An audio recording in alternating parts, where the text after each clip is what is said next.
بسم اللہ الرحمن الرحیم۔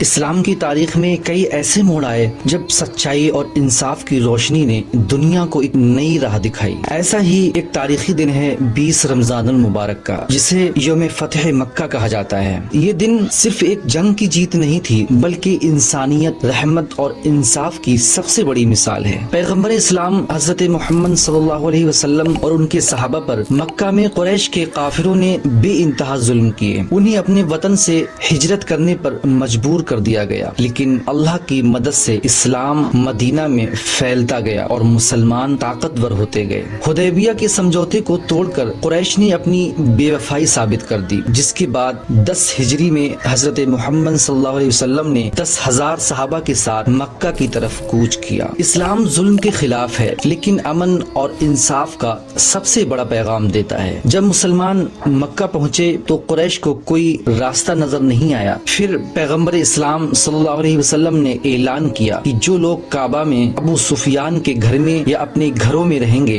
انہیں امان دی جائے گی، اور اس کے بعد مکہ فتح ہو گیا۔ لیکن سب سے بڑی بات، کوئی انتقام یعنی بدلہ نہیں لیا گیا۔ یہ اسلام کی سب سے بڑی فتح تھی، نفرت پر محبت کی فتح اور ظلم پر انصاف کی فتح۔ مکہ میں داخل ہوتے ہی پیغمبر اسلام صلی اللہ علیہ وسلم نے سب سے پہلے کعبہ سے بتوں کو صاف کیا اور توحید کی راہ پر سب کو چلنے کی دعوت دی۔ یہ اس بات کی نشانی تھی کہ اب دنیا میں اللہ کی وحدانیت کا پیغام عام ہوگا، اور لوگوں نے اسے ایکسپٹ کیا۔ فتح مکہ صرف ایک جنگ کی جیت نہیں تھی، بلکہ یہ رحمت، انصاف، صبر اور بخشش کی سب سے بڑی مثال تھی۔ دوستو، اسلام یہ ہمیں درس دیتا ہے کہ اگر طاقت ملنے کے بعد بھی انسان امن، انصاف اور رحمت کو اپنائے تو وہ اصل معنی میں فتح حاصل کرتا ہے۔ اور یہ اسلام کا سب سے بڑا اگزامپل ہے کہ اسلام کو جتنا ہی بدنام کیا گیا یہ اتنا ہی پھیلتا گیا۔ کسی شاعر نے کہا ہے کہ تم جتنا تراسو گے اتنا ہی سوا ہوگا، اور اسلام وہ پودا ہے کاٹو گے ہرا ہوگا۔ اسلام تلوار کے دم پر نہیں بلکہ اخلاق کے اور کردار کے دم پر پھیلا ہے، اور قیامت تک پھیلتا رہے گا۔ اس کو مٹانے والے کتنے آئے اور اس دنیا سے چلے گئے، پر اسلام نہ کبھی مٹا تھا اور نہ مٹا ہے، نہ کبھی مٹے گا، کیونکہ دنیا کا اسلام ایک ایسا مذہب ہے جو